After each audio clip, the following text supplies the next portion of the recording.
안녕하세요. 사연 읽어주는 남녀입니다. 오늘도 와주셔서 감사드리며 그럼 오늘의 사연 바로 시작하겠습니다. 사람은 변할 수 있다. 하지만 변하지 않는 것은 그를 바라보는 사람의 기억이다. 제 남편은 늘 그렇게 말하곤 했습니다. 그는 평생을 성실하고 바르게 살았고 저와 자식들에게도 언제나 최선을 다했어요. 남편이 세상을 떠난 날 저는 그 빈자리를 도저히 메울 수 없을 것 같았어요. 남편의 존재는 저에게 있어 그만큼 커다란 기둥과 같았으니까요. 안녕하세요. 저는 하루하루를 힘겹게 살아가는 60대 여성입니다. 검은 머리 파풀이 되도록 함께하자고 약속했던 남편은 저와의 약속을 저버리고 어느 날 갑자기 세상을 떠났습니다. 너무나도 갑작스러운 일이었어요. 장례식은 눈물 속에 치러졌어요. 저는 남편을 보내고 나서도 한동안 그 현실을 받아들이지 못한 채 지냈습니다. 장례식이 끝난 후에도 슬픔이 가시지 않았어요. 하지만 현실적인 일들이 남았어요. 자식들과 함께 남편이 남긴 유산 문제를 정리해야 했습니다. 평생을 성실하게 살아온 남편은 저를 위해 꽤 큰 유산을 남겨주었죠. 그런데 큰딸이 장례식이 끝나고 며칠이 지나지 않아 남편의 유산에 대해 말을 꺼냈습니다. 아빠 유산 중에 내 몫은 언제 받을 수 있어? 제가 차마 대답을 하지 않자 큰딸은 점점 더 다급해하더군요. 아빠 돌아가신 지 얼마나 됐다고 유산 타령이야? 그리고 너한테 줄 아빠 유산은 없어. 큰딸은 제 말에 당황한 표정을 지으며 물었어요. 왜? 나도 아빠 딸인데 왜 내 몫이 없어? 엄마 농담하는 거지? 지금 엄마가 농담할 기분이겠어? 누나는 제정신이야? 아빠 장례 끝난 지 일주일도 안 됐어. 일주일이면 이제 유산 정리해야지. 그럼 평생 슬퍼만 하니? 아들과 딸이 언성을 높이기 시작하더군요. 드디어 시작인가 싶었습니다.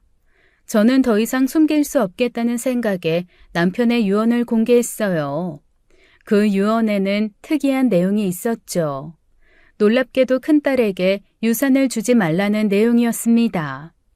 큰딸은 그 말을 듣고 크게 충격을 받은 듯 했죠. 뭐? 나한테 유산을 주지 말라고 그랬다고? 아빠가? 왜 나만 못 받는 건데요? 아빠가 살아계실 때 날 가장 예뻐했는데. 큰딸은 울분을 터뜨리며 저를 원망스러운 눈빛으로 바라봤습니다. 저는 남편이 왜 그런 결정을 했는지 설명해야 했어요.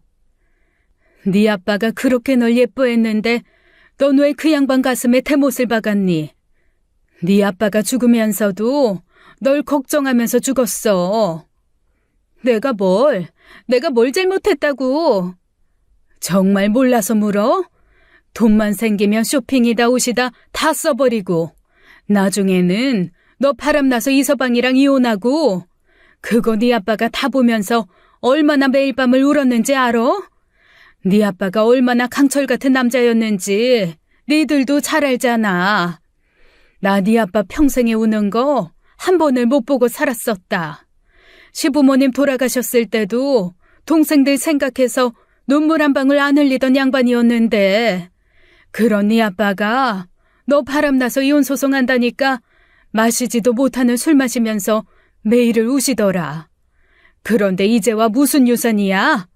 네가 정신이 제대로 박혀 있으면 감히 그 돈 달라고 못한다.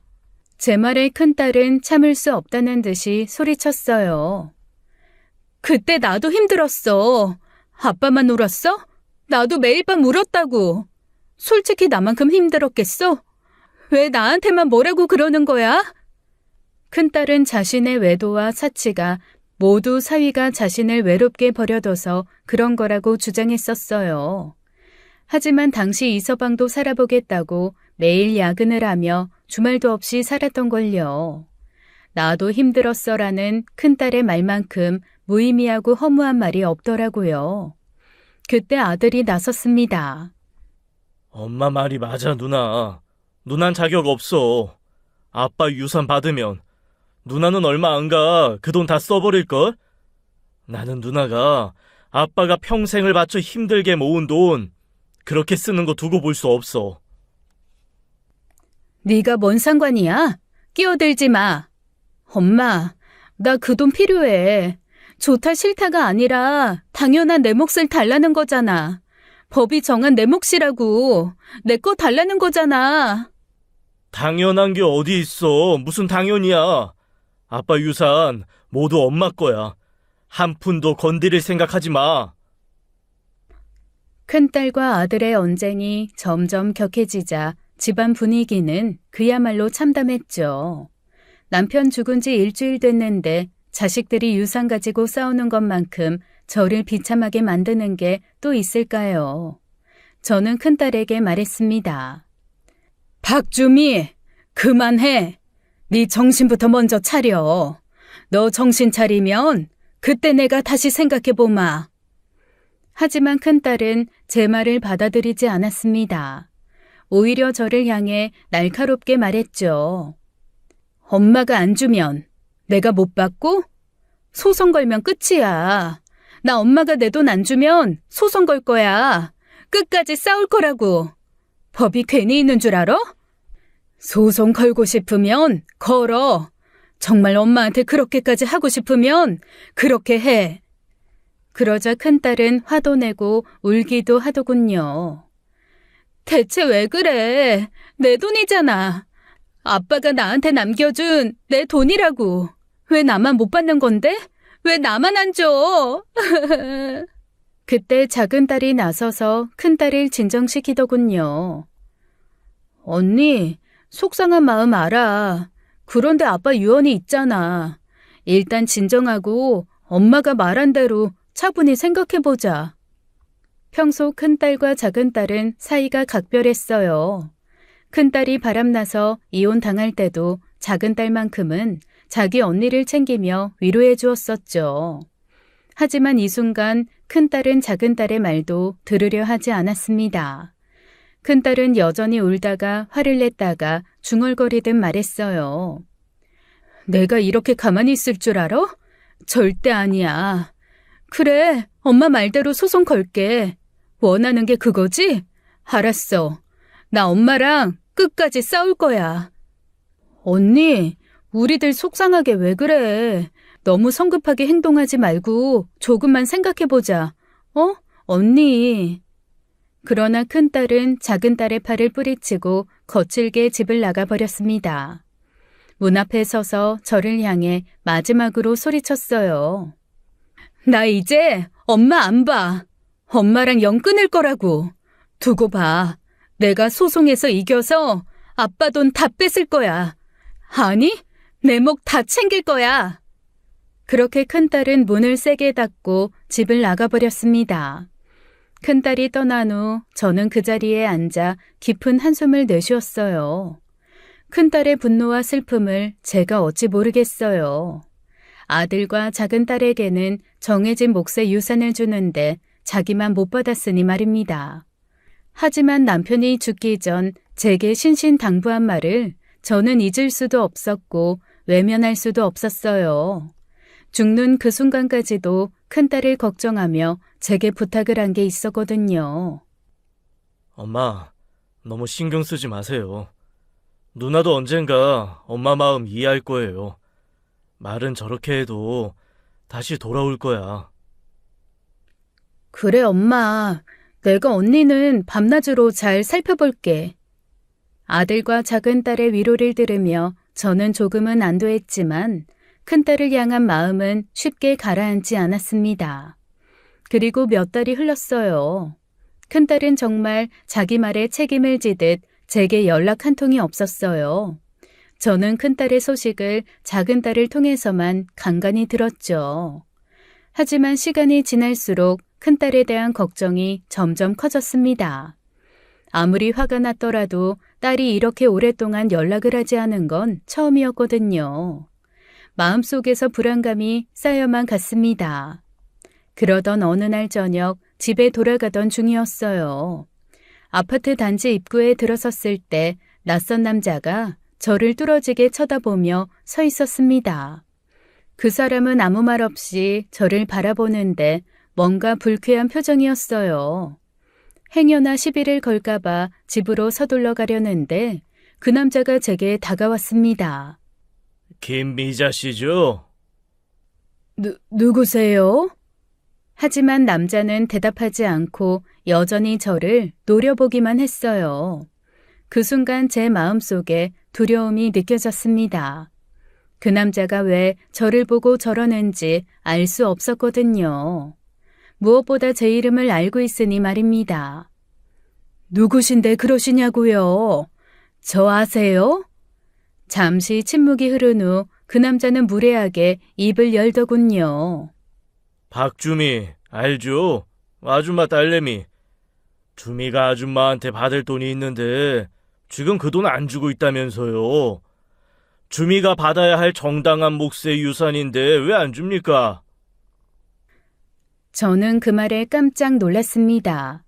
그가 큰딸의 이름을 언급했기 때문이죠.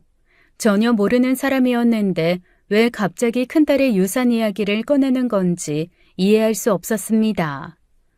무슨 소리 하시는 거예요? 당신 누구예요? 그 남자는 자신을 큰딸의 남자친구라고 소개하더군요. 내 여자친구 유산 받아야 하니까 돈 내놔. 무슨 아줌마가 그렇게 돈 욕심이 많아? 뭐 죽을 때 그 돈 다 들고 갈 거요? 저는 그 순간 너무 당황스러웠습니다. 큰딸은 연락도 없더니 당장 남자친구라는 남자가 나타나 갑자기 돈을 내놓으라고 하니까요. 무엇보다 큰딸에게 그런 남자친구가 있었다는 사실은 전혀 들어본 적도 없었어요. 바람나서 이혼을 당한 큰딸은 이혼 이후 내연남과 정리를 했었거든요. 무엇보다 큰딸의 내연남은 저도 아는 사람이었는데 이 남자는 아니었습니다. 게다가 그 남자의 태도는 더 이상했어요. 다짜고짜 설명도 없이 대낮에 길 한복판에서 제게 돈을 뜯는 것처럼 저런 행동을 한다는 게 상식적으로 납득이 가질 않았죠. 주미 남자친구라고요? 전 그런 이야기 들은 적 없어요. 내가 당신을 어떻게 믿어요? 남자는 그런 제 말을 아랑곳하지 않고 점점 더 공격적으로 변하기 시작했습니다. 아줌마, 계속 돈 못 내놓겠다고 그러면 진짜 재미없어져. 나 되게 험한 사람이야. 노인 공경? 그딴 말 씨부리면서 나 가르치려 들면 바로 주먹부터 나가는 사람이야. 그의 말에 저는 한순간 두려움을 느꼈어요. 하지만 약하게 보이면 이놈은 더 크게 저를 위협할 것 같더군요. 그래서 저는 최대한 침착한 목소리로 대답했습니다. 당신이 진짜 내 딸 남자친구인지 아닌지는 내가 확인해 볼 거고, 무엇보다 유산 문제는 내 딸과 내가 해결할 문제야. 당신이 관여할 일이 아니라고요. 그 말에 남자는 화를 내며 한 발짝 저에게 다가섰습니다. 그의 얼굴엔 분노가 가득했어요. 가까이서 보니까 더 때리고 싶게 생겼네, 아줌마. 아줌마, 내가 관여할 만하니까 하지. 안 그래? 주미한테 돈 안 준다며 줄 돈은 줘야지 어디서 돈 욕심이야. 계속 이렇게 뻔뻔하게 나오면 나도 말로 안 해. 말로 안 하면 뭘 어떻게 할 건데? 네 깡패 새끼니? 백주대낮에 어디서 행패야? 돌아가. 네 나 계속 협박하면 나도 이제 안 참고 경찰 부를 거야. 그 순간 그 남자는 주먹으로 벽을 세게 치더군요. 깡패 새끼. 참나, 듣는 깡패 섭섭하게. 아줌마, 경찰? 부르고 싶으면 불러. 경찰 부른다고 하면 내가 무서워서 아이고 죄송합니다. 이럴 줄 아냐? 내가 경찰 무서워할 것 같아? 부르라고 이 아줌마야. 아줌마가 경찰 부르면 그때는 사태가 더 심각해지는 거야. 그냥 바로 끝장나는 거라고. 길 한복판에서 남자가 소리치니 지나가는 행인들이 쳐다보기 시작했어요. 그러자 남자는 조금 목소리를 낮추더군요. 아이씨, 쪽팔리게. 아줌마, 그냥 조용히 줄 거 주고 끝냅시다. 저는 두려움을 느꼈지만 그 남자의 협박에 굴복하지 않았어요. 바로 주머니에 손을 넣어 핸드폰을 꺼냈습니다. 경찰에 전화하려는 순간 남자가 다급하게 외쳤어요. 아이, 아줌마, 왜 이렇게 생각 없이 굴어? 경찰 부르면 나 진짜 가만 안 있는다니까? 당신 딸은 무사할 것 같아? 이런 놈이 내 딸 남자친구일 리가 없었습니다. 분명 딸에게 안 좋은 일이 생겼거나 그 일에 휘말려 있다고 생각되었죠. 딸을 지키기 위해서라도 용기를 내야겠다고 생각했습니다. 저는 남자를 똑바로 바라보며 말했어요. 하지만 너무나 무서웠죠. 이 개뼈다구 같이 생긴 놈이 어디서 협박질이야? 너 이름 뭐야? 네가 뭔데 내 딸 이름 말하면서 날 협박을 해? 너 내가 누군지 알고 지금 이러냐? 내 남편 형은 땡땡 지방법원에 있고 내 남동생은 유 앞에 있는 땡땡 경찰서 서장이야. 내가 우리 집 형광등 갈 때도 땡땡 경찰서 서장으로 있는 내 동생 불러서 갈아달라고 말하는 여자야. 그런데 네가 나한테 협박을 해? 감히 네가? 그래, 경찰 불러보자. 네가 어디 어떻게 가만 안 있나? 나도 구경 좀 해보자. 물론 개뻥이었어요. 지인으로 알고 있는 순경도 없어요, 저. 상황이 상황인지라 그냥 나오는 대로 허세 부리면서 떠들어봤습니다. 하지만 그 말을 하면서도 곧바로 경찰에 전화를 걸긴 했습니다. 다행히 그 남자한테 제 허세가 통한 듯 했어요. 제가 정말로 경찰에 신고하려는 모습을 보더니 당황하더라고요. 아줌마, 진짜 경찰 부를 거야? 사람이 왜 이렇게 극단적이야? 일단 대화를 하면서 풀어나가자니까. 풀긴 뭘 풀어, 이 미친놈아. 네가 부르라며. 너 내가 전화 한 통하면 경찰이 몇 명이나 달려오는지 함 세워봐라. 네 손가락으로도 다 못 셀 거다, 이 새끼야.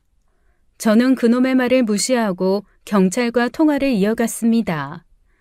나 김미자인데 여기 정신이 이상한 놈이 지금 날 협박하고 있네. 너네는 대체 순찰을 어떻게 도는 거야? 내 앞에 이런 놈이 나 돌아다니게 하고. 그래. 강력계 형사로 서너 명만 지금 보내봐. 그래. 네? 순찰이요? 누구시라고요? 그래. 우리 집 앞으로 보내. 네? 댁이 어디신데요? 남자는 경찰에 신고하는 제 모습에 안절부절 못하더군요. 그는 얼굴이 굳어진 채로 저를 한 번 더 위협하며 말했습니다. 아이씨, 재수없게. 하여간 아줌마, 주미한테 유산 주소. 좋게 말할 때 들어요. 그렇게 말한 뒤 남자는 황급히 자리를 떠났습니다. 남자가 떠나고 나서야 제 온몸의 긴장이 풀리면서 저는 그 자리에 주저앉고 말했어요.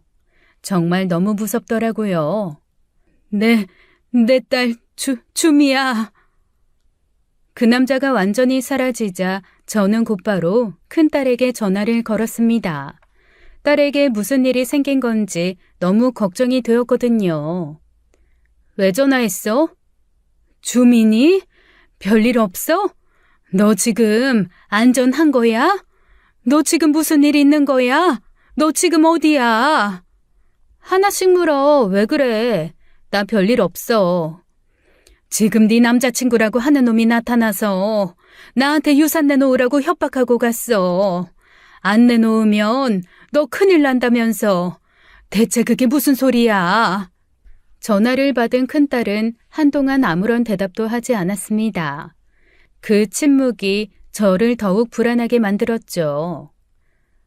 엄마, 미안해. 그 인간 별 대수롭지 않은 인간이야. 그 사람 내가 처리할 테니까 엄마는 신경 쓰지 마. 하지만 저는 큰딸의 말이 쉽게 믿기지 않았습니다.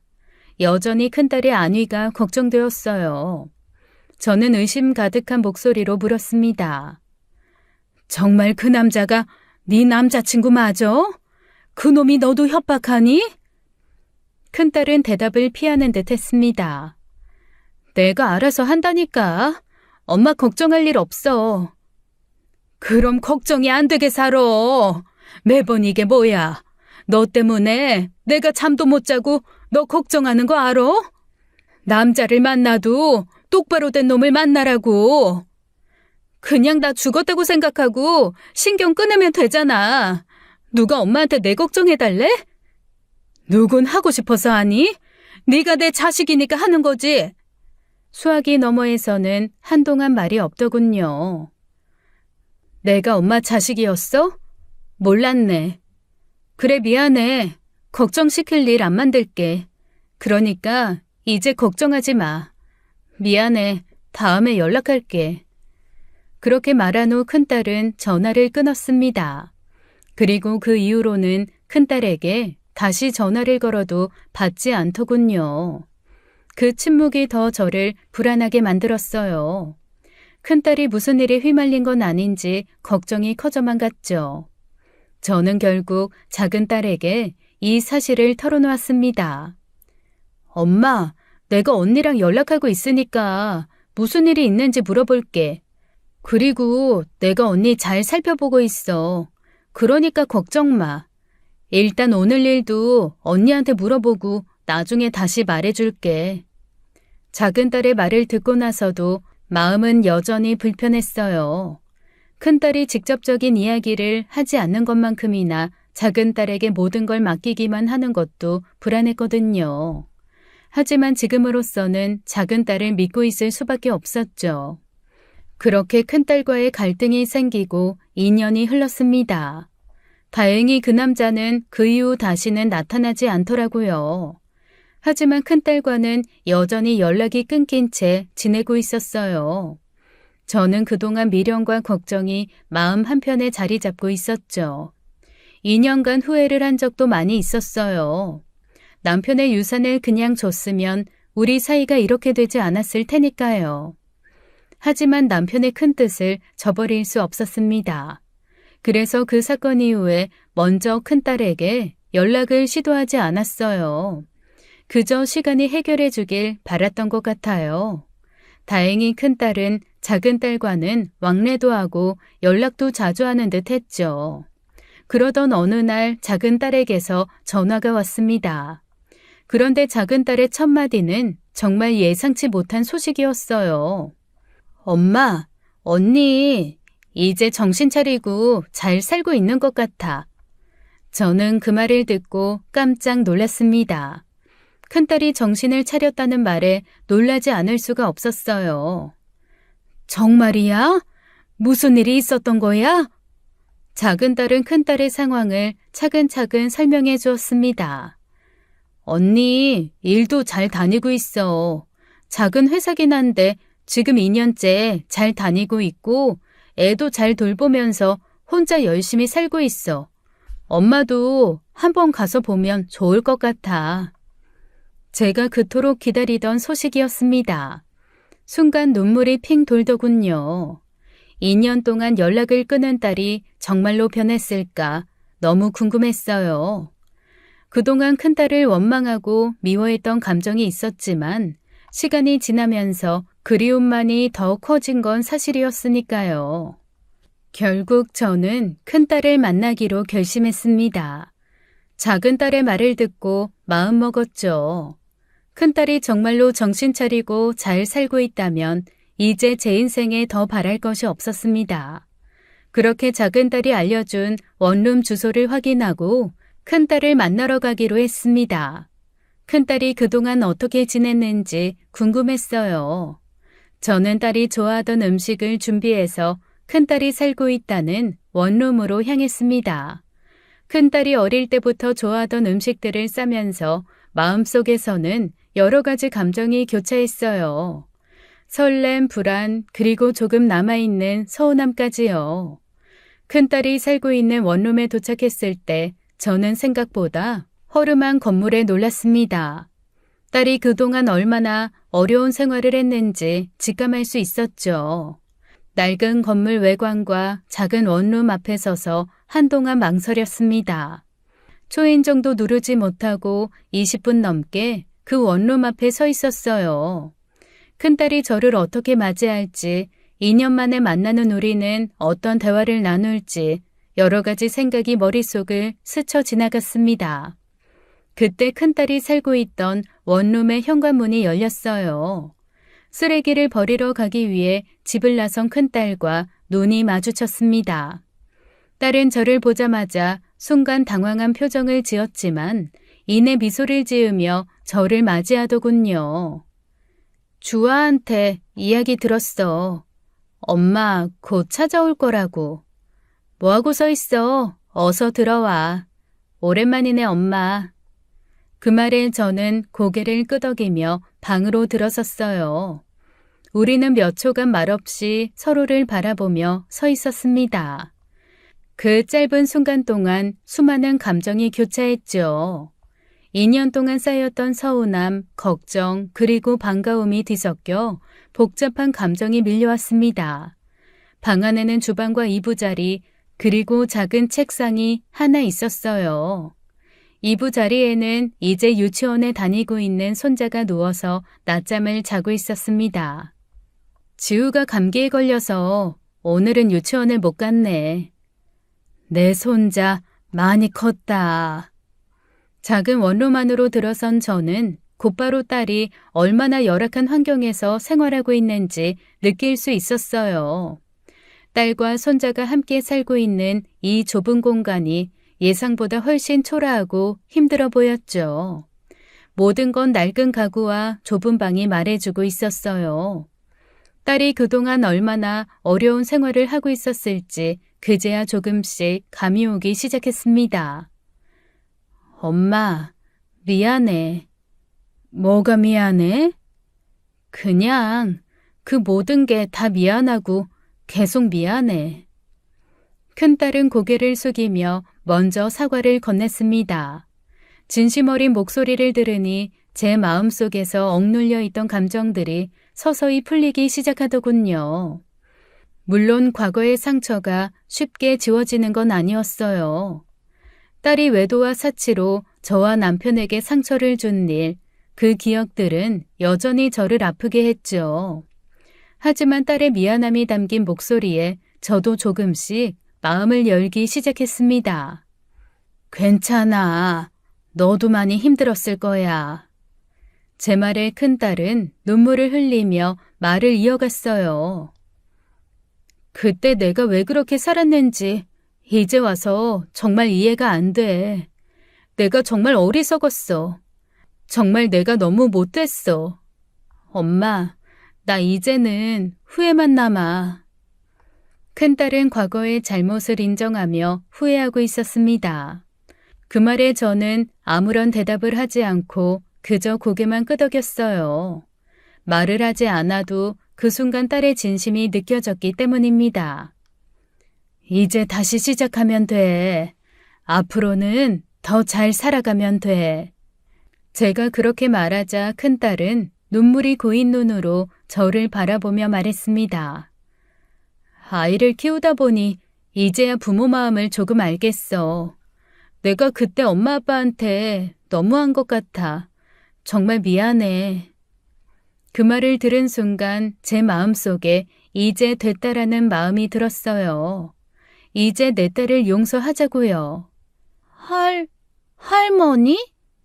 그때 이부자리에서 자던 손자가 잠에서 깼는지 일어나 있었어요. 작은 책으로 조용히 걸어 나와 저를 바라보는 손자는 저를 향해 달려와 안기더군요. 4살 때 보고 못 보다가 이제 6살이 된 손자가 아직도 저를 기억해 주더군요. 그땐 저도 눈물이 왈칵 났습니다. 할머니, 그동안 왜 이렇게 안 왔어? 미안해. 할머니가 너무 미안해. 왜 울어? 할머니 나 안 보고 싶었어? 나 할머니 보고 싶었는데. 할머니, 이제 매일 놀러와, 응? 엄마도 할머니 보고 싶다고 막 울었어. 그래, 내 새끼. 할머니가 이제 매일 놀러 올게. 매일 놀러 와서 우리 지우도 안아주고 그럴게. 저라고 왜 제 손자가 안 보고 싶었겠습니까? 큰딸을 위해 이를 악물고 보고 싶은 것도 참으며 살았었죠. 많이 컸지? 이제 말도 곧잘해. 요즘은 시끄러울 지경이야. 유치원 친구들하고도 잘 지내고 잘 크고 있어. 참 엄마, 나 일도 구했어. 이번에 승진도 했고. 힘들지만 그래도 열심히 살고 있어. 이제 내 아들 지우는 내가 책임질 거야. 너 많이 변했구나. 정말로 네가 이렇게 변할 줄은 몰랐다. 고맙다. 딸이 그동안 겪었을 고생과 아픔이 모두 담긴 듯한 얼굴을 보니 제 마음이 아프면서도 한편으로는 이제 정신이 정말 들었구나 싶어 안도감이 들었습니다. 이제야 네가 제대로 사는구나. 그동안 얼마나 힘들었니? 저는 딸을 꼭 안아주었습니다. 그동안 쌓였던 서운함이 순간 사라지는 것 같았죠. 큰딸은 저의 품에 안겨 눈물을 흘리기 시작했습니다. 미안해, 엄마. 정말 미안해. 내가 너무 늦게 깨달았어. 아빠 살아있을 때 정신을 차렸어야 했는데. 아빠 어떡해. 아빠한테 미안해서 나 어떡해. 네 아빠도 하늘에서 다 보고 있을 거야. 괜찮아. 저는 딸의 눈물을 닦아주고는 가방에서 통장을 꺼냈어요. 그리고 딸에게 남편의 진심을 전했습니다. 네 아빠가 돌아가시기 전에 나한테 신신당부했었어. 앞으로 줌이 너 돈으로 도와주지 말라고. 알아. 그땐 그 말이 그렇게 서운했는데 지금 돌이켜 생각해보니 아빠 말이 맞았어. 그런데 이 말도 꼭 신신당부했어. 네가 정신 차리면 그때는 꼭 도와주라고. 이전에 잘못들 때문에 밉더라도 그땐 꼭 도와주라고. 그래서 내가 우리 딸 도와줄 거야. 아빠가 얼마나 널 아꼈는지 알지? 아들이라고 진수 태어났을 땐 시부모님도 그렇게 좋아하셨는데 아빠는 그래도 네가 첫 자식이라고 너한테 더 정이 간다고 했어. 이건 비밀이지만 다른 애들보다 널 더 아꼈다. 잘 알아. 아빠가 나 정말 많이 아껴줬는데. 그 말을 전하며 저는 남편이 남긴 유산의 일부가 담긴 통장을 딸에게 건네주었습니다. 그 유산은 단순히 돈이 아니라 딸이 다시 제대로 살길 바라는 남편의 마음이었어요. 이제 네가 제대로 살고 있으니 너한테 주는 거야. 이 돈은 네가 잘 써야 돼. 큰딸은 자신의 몫의 유산을 받는다는 사실에 놀란 듯한 표정을 지었습니다. 그러더니 엉엉 울기 시작하더군요. 엄마, 나 이 돈 받을 자격 없어. 받아. 이걸로 집도 옮겨서 지우 키워. 그리고 이제 정말 잘 살아. 하늘에서 아빠가 다 지켜보고 있으니까 이제 꼭 잘 살아. 큰딸은 고개를 끄덕이며 통장을 받아들었습니다. 눈물 속에서 딸은 다짐하듯 말했어요. 이 돈은 정말로 잘 쓸게. 앞으로는 절대 다시 예전처럼 살지 않을게. 딸의 다짐을 들으며 저는 안도의 한숨을 내쉬었습니다. 다시는 과거의 실수를 반복하지 않을 것임을 굳게 믿었죠. 그러던 중 문득 그때 만났던 남자의 이야기가 떠올랐습니다. 남자가 딸의 남자친구라고 했던 말이 자꾸만 머릿속을 맴돌았기 때문이었죠. 그래서 저는 딸에게 물어보기로 했습니다. 그런데 그때 너한테 찾아왔던 남자는 정말 네 남자친구 아니었어? 그 사람 남자친구 아니었어. 나 이제 남자는 쳐다도 안 봐. 그럼 그 사람은 누구야? 사채업자. 저는 그 말을 듣고 깜짝 놀랐습니다. 내가 그 사람한테 빚을 졌었어. 그래서 유산 받아야만 그 돈을 갚을 수 있었던 거야. 그제서 모든 상황이 이해가 됐습니다. 딸이 유산을 받을 수밖에 없었던 이유, 그리고 사채업자가 왜 그렇게 집요하게 나를 협박했던 건지도요. 내가 일해서 그 돈은 거의 갚았어. 아빠 유산을 받았지만 남은 돈도 내가 일해서 갚을 거야, 엄마. 그 돈 갚는데 아빠 유산 쓰기는 싫어. 저는 그 말에 놀라움과 안도감이 동시에 밀려왔습니다. 이제 딸이 진짜 변했다는 생각에 마음이 놓였어요. 하지만 미래는 아무도 모른다고 하죠. 그때의 저는 제게 닥쳐올 진짜 위기는 이제 시작이라는 것을 그때는 전혀 알지 못했습니다. 큰딸에게 유산을 준 후 저는 딸과의 관계를 회복하며 평화로운 나날을 보내고 있었어요. 딸이 이제 다시 제 길을 찾아가는 모습을 보며 마음이 한결 가벼워졌죠. 그런데 어느 날 아들 부부가 화가 잔뜩 난 표정으로 집에 찾아왔습니다. 얼굴만 봐도 뭔가 심각한 이야기를 꺼낼 것 같았죠. 엄마, 누나한테 누나 몫에 아빠 유산 줬다는 거 사실이야? 도대체 왜 누나한테 유산을 줬어? 아빠가 분명히 그 돈 절대 주지 말라고 했잖아. 그게 유언이었어. 설마 마음이 약해져서 도와준 거야? 아들은 다짜고짜 저에게 화를 내기 시작했습니다. 저는 아들의 반응에 당황스러웠어요. 네 누나가 이제 많이 변했어. 정신 차리고 지우랑 먹고 살려고 아등바등 애쓰고 있어. 무엇보다 아빠가 나한테 부탁한 게 있어서 그래서 아빠 뜻에 따라 도와준 거야. 하지만 아들은 제 설명을 전혀 받아들이지 못했습니다. 아빠 뜻이라니. 아빠 뜻은 아빠가 유언장에 분명 적었잖아. 누나한테 돈 주지 말라고. 왜 엄마가 아빠 뜻을 마음대로 바꾸는데? 니들은 모르겠지만 네 아빠가 돌아가시기 전에 나한테 분명히 부탁했어. 네 누나가 정신 차리면 그때는 꼭 도와주라고. 그래서 난 그 뜻을 따른 거야. 아들은 잠시 말을 잇지 못하고 당황한 표정을 지었습니다. 아빠가 그랬다고? 아니, 정말로 아빠가 그런 말씀을 하셨어? 그래, 네 아빠가 마지막으로 나한테 그렇게 말했어. 주미가 그동안 잘못을 많이 했지만 네 누나잖아.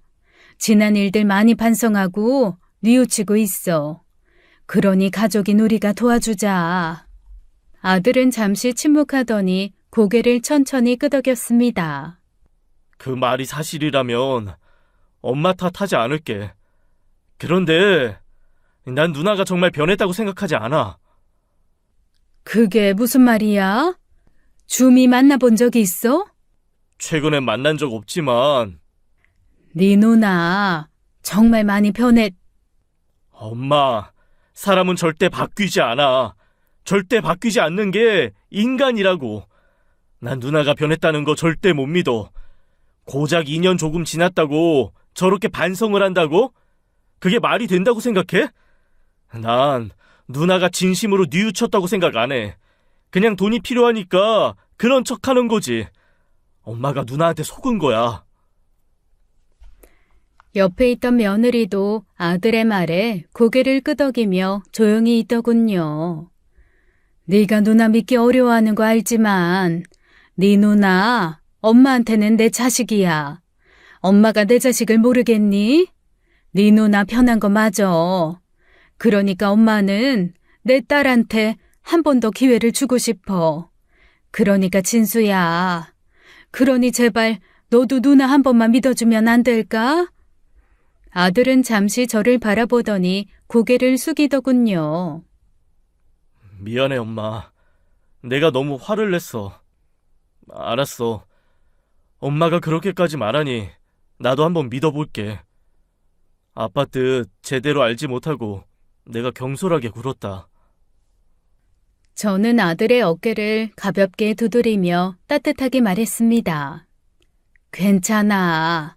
네가 아빠 뜻 이해해줘서 고맙고 앞으로는 우리가 서로 더 이해하고 도우면서 살아가자. 우리는 다 가족이잖니. 아들은 제 말에 고개를 끄덕이더군요. 그렇게 아들 부부는 다시 집으로 돌아갔습니다. 그런데 집을 나서기 전 아들이 제게 말하더군요. 그래도 엄마, 사람 너무 믿지 마. 돈이 걸린 문제에서는 얼마든지 사람을 속일 수 있는 거니까. 그게 설령 부모일지라도. 그리고 아들 부부는 돌아갔습니다. 그 말에 제 마음이 무거워지더군요. 하지만 저는 딸을 믿고 싶었어요. 하지만 멀지 않은 시점 아들의 말 중에도 옳은 말도 있다는 것을 절실히 알게 되었습니다. 돈이 걸린 문제에서는 부모도 속일 수 있다는 그 말을요. 더한 것도 하더군요. 어느 날이었어요. 남편을 잃고 여행은커녕 동네 공원도 가지 않던 저에게 아들과 며느리가 여행을 가자고 하더군요. 엄마, 주말에 우리랑 등산 가요.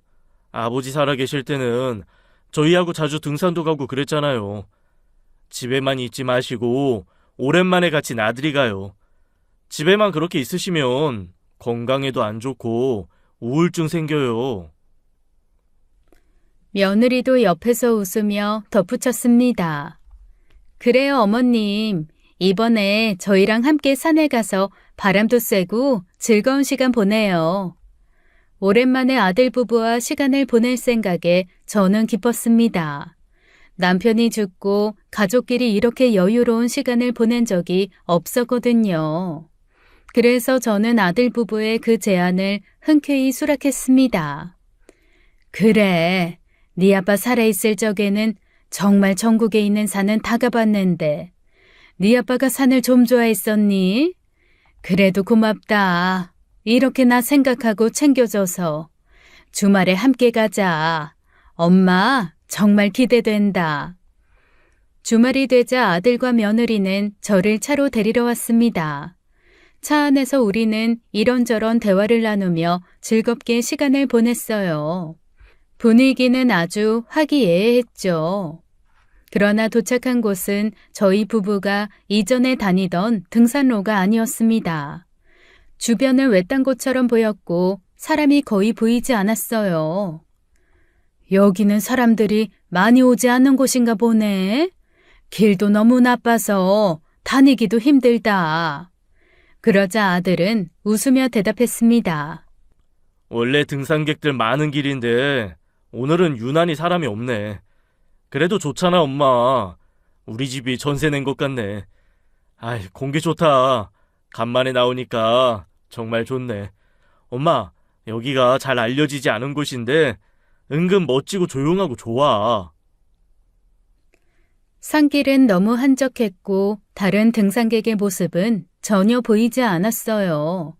길도 너무 험해서 도저히 등산로 같아 보이진 않았죠. 그래서 등산을 하는 길이 너무 힘들었지만 오랜만에 가족들과 함께하는 시간이니만큼 긍정적으로 생각하려 했습니다. 불평불만을 늘어놓으며 이 시간을 망치고 싶지 않았어요. 그렇게 우리는 무사히 산 정상 근처에 도착했습니다. 엄마, 우리 기념사진 찍자.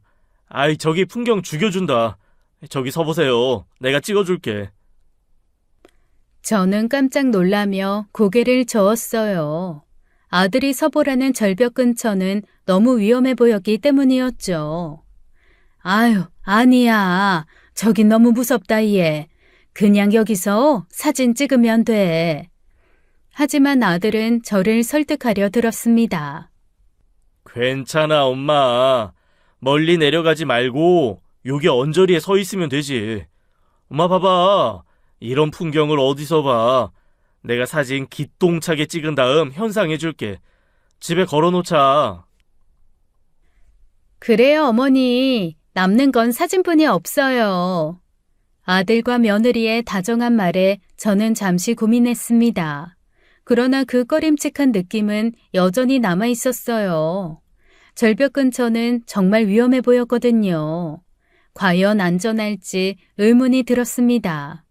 하지만 아들 부부의 강한 권유에 결국 저는 마지못해 그 근처에 서 있기로 했어요. 위험한 곳까지 내려가지는 않고요. 알았어. 여기에만 서 있을게. 아들, 여기도 배경 멋지다. 엄마 그냥 여기에서 사진 찍어줘. 저는 가족들과 함께하는 시간을 망치고 싶지 않았습니다. 그래서 아들의 요청을 들어주었어요. 절벽 근처에 도착하자 저는 심장이 두근거리기 시작했습니다. 아래를 내려다보니 깊은 낭떠러지가 아찔하게 펼쳐져 있었거든요. 무서운 느낌이 몰려와 더 이상 견딜 수가 없었습니다. 아들, 여기 너무 위험하니까 사진은 다른 곳에서 찍자. 엄마 그냥 여기 꽃들이랑 찍어줘. 저는 겁에 질린 목소리로 말했습니다. 그때 며느리가 아들에게 말하더군요. 더럽게 질질 끄네. 이러다 사람 오겠다. 그냥 당신이 빨리 해치워. 그 순간 갑자기 아들이 제게 다가왔어요. 그러더니 저를 번쩍 들어올렸습니다. 저는 놀라서 소리쳤어요. 진수야, 뭐 하는 거야? 엄마 무섭다고. 하지만 아들은 아무 대답도 하지 않았어요. 그리고는 저를 그대로 절벽 아래로 던져버렸습니다. 정말 그때 받은 충격은 지금도 잊을 수가 없어요. 아들이 저를 절벽에서 밀다니 정말 상상도 못한 일이었어요. 누군들 이런 일을 꿈에라도 상상이나 해보겠습니까? 추락하는 그 짧은 시간 동안 저는 아들의 배신이 머릿속을 가득 채웠습니다. 이건 꿈인가? 왜 아들이 나에게 이런 짓을 하는 걸까? 그 생각을 끝으로 저는 기절했습니다. 얼마나 시간이 흘렀는지 모르겠어요. 한참 후에야 눈을 떴을 때 저는 어둡고 낯선 절벽 아래에 누워 있었습니다. 다행히도 절벽 사이에 바위가 튀어나와 있었는데 거기에 걸쳐서 완전히 밑으로 떨어지지는 않았더군요. 일단 몸을 살펴보았어요. 다행히 떨어지며 뼈가 부러지거나 하는 큰 부상을 입지는 않았더군요. 하지만 굴러떨어지며 바위와 나뭇가지에 몸이 긁혔는지 몸 곳곳이 찢어지고 통증이 느껴졌습니다. 움직일 때마다 쑤시고 아팠죠. 저는 상황을 파악하기 시작했어요. 여기 절벽 아래에 갇혀 있었고 아무도 저를 구하러 오지 않았습니다. 다시 기어오르기엔 절벽은 너무나 가팔랐어요. 행여 기어오르다가 실수라도 하면 그땐 정말 천길 낭떠러지로 떨어질 것 같았습니다. 핸드폰과 비상식량, 물은 가방에 들어있었어요. 그런데 그 가방도 아들이 대신 들어주었죠. 저 힘들다고 자기가 대신 들겠다고 했는데 다 이런 계획이 있어서 그랬구나 싶어 억울하고 분통하더라고요. 핸드폰도 없기에 구조 요청을 할 방법조차 없었습니다. 절망적인 상황이었어요.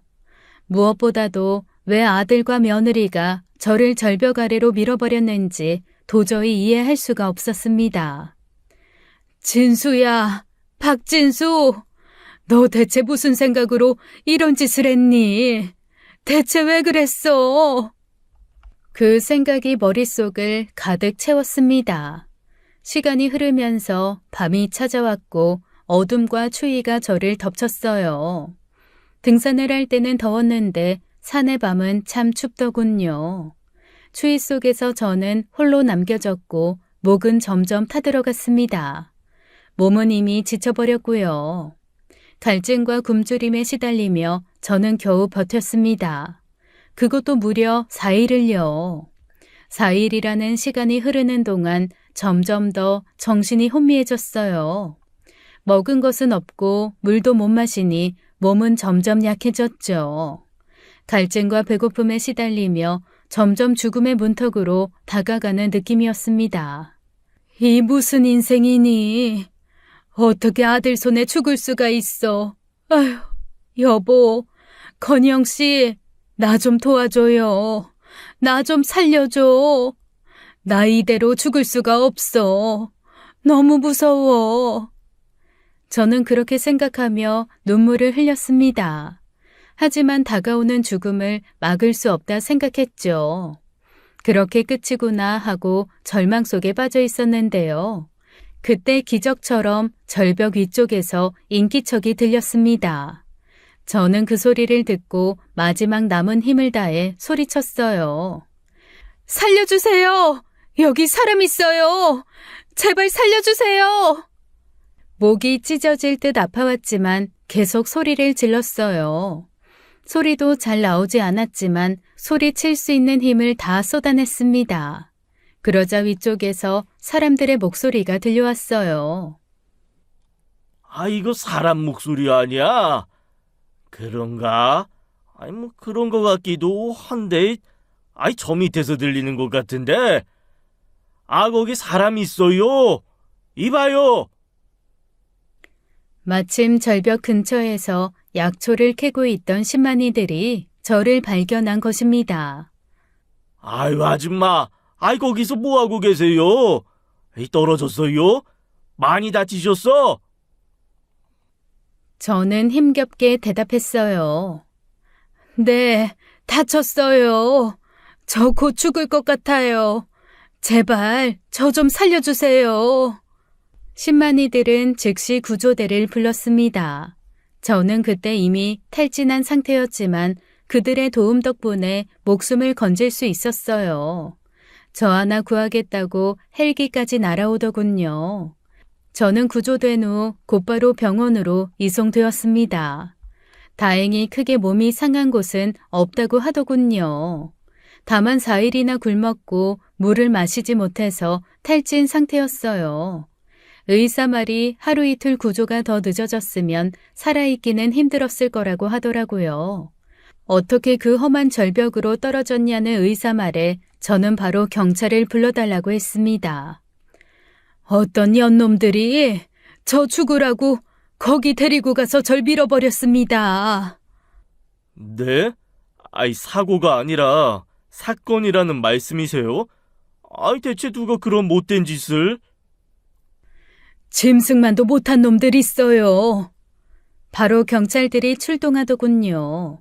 저는 병원에서 수액을 맞으며 혹시 모를 기본 검사들을 받고 있었습니다. 누가 어머님을 절벽에서 밀었다고요? 네, 그 연놈들이 있는 곳 제가 앞장설 테니까 따라와요. 용의자 인적사항 말씀 주시면 저희가 먼저 서로 데리고 가서 조사할게요. 어머님은 일단 치료부터 받으시고 진술서 써주시면. 지금 가자고요. 내가 그놈들 얼굴을 지금 당장 봐야 하니까. 하지만 일 처리의 순서가.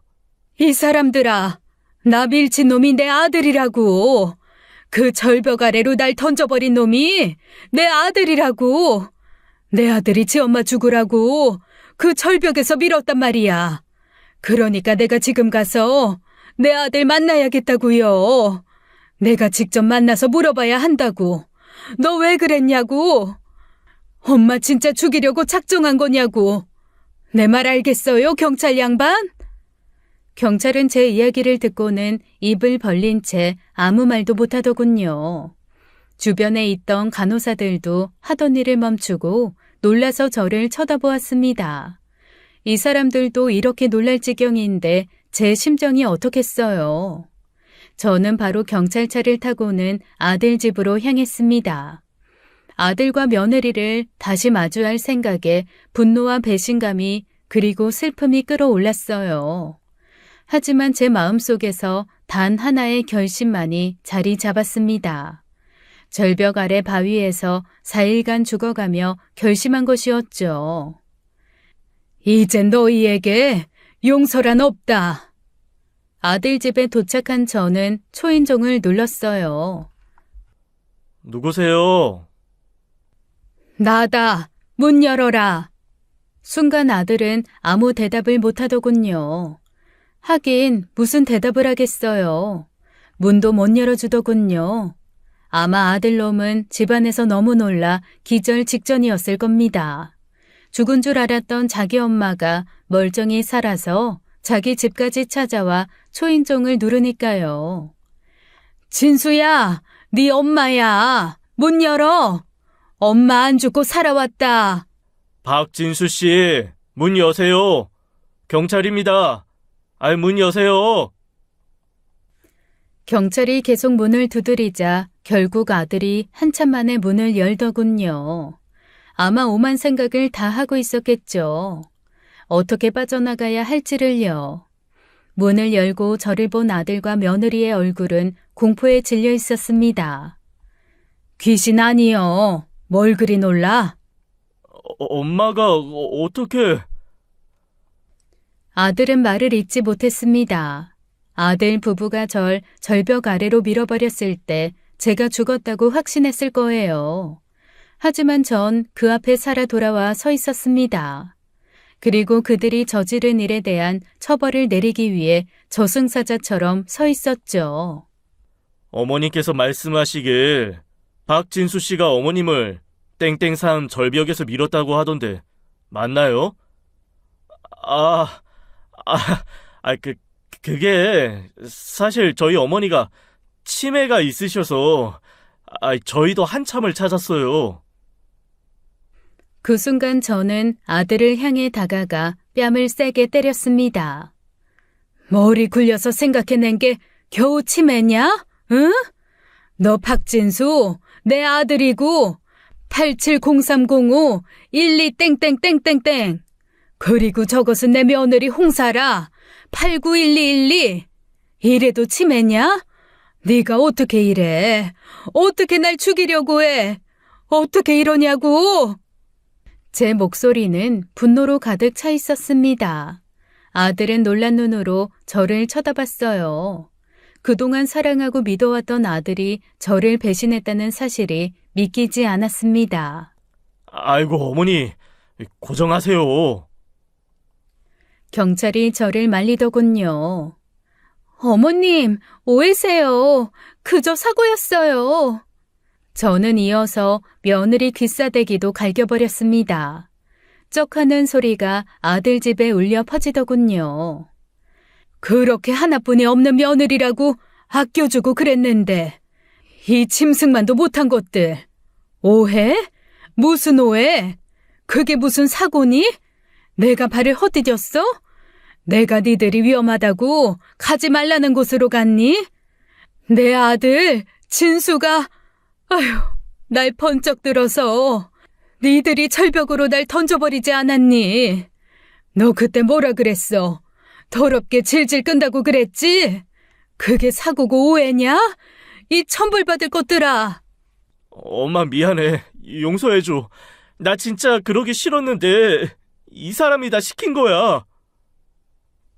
여보, 지금 무슨 말 하는 거야? 내가 시키다니. 경찰 아저씨, 이 사람 말 믿지 마요. 제가 오히려 당한 거예요. 이 사람 사업 망하고 나니까 눈에 뵈는 게 없는지 갑자기 자기 엄마 죽이자고 저한테 먼저 말한 거 이 사람이에요. 웃기지 마.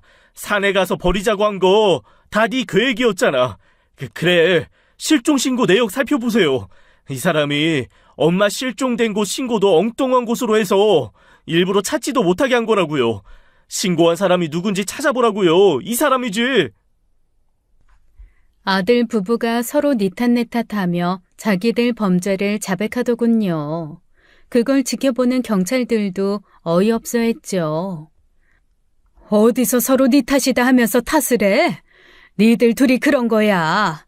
둘이 같이 계획하고 둘이 같이 나 죽이려고 한 거야. 그래 오냐? 둘이서 사이좋게 감옥 가서 평생 살아라. 엄마, 용서해주세요. 누나도 용서해줬잖아. 그러니까 나도 용서해줘요. 나도 자식이잖아. 엄마 제발요. 용서 같은 소리하고 자빠졌네. 경찰 양반, 이것들 다 쳐넣어요. 아주 꼴도 보기 싫으니. 아들 부부는 이후에도 경찰에게 억울하다는 듯 말했지만 아무도 그들의 말을 믿지 않았습니다. 사고라면 왜 저를 절벽 아래로 밀어버렸겠어요. 모든 것이 명백했죠. 경찰은 아들과 며느리의 말을 듣지 않고 바로 두 사람을 체포했습니다. 아들과 며느리는 경찰에게 계속 억울하다고 주장했어요. 우리가 한 게 아니에요, 정말로. 엄마가 스스로 절벽으로 달려들어서 뛰어들었다고요. 치매 검사해보시라고요. 하지만 이미 모든 증거는 제 편이었습니다. 제가 그 순간 살아남아 이곳에 있다는 것 자체가 가장 큰 증거였죠.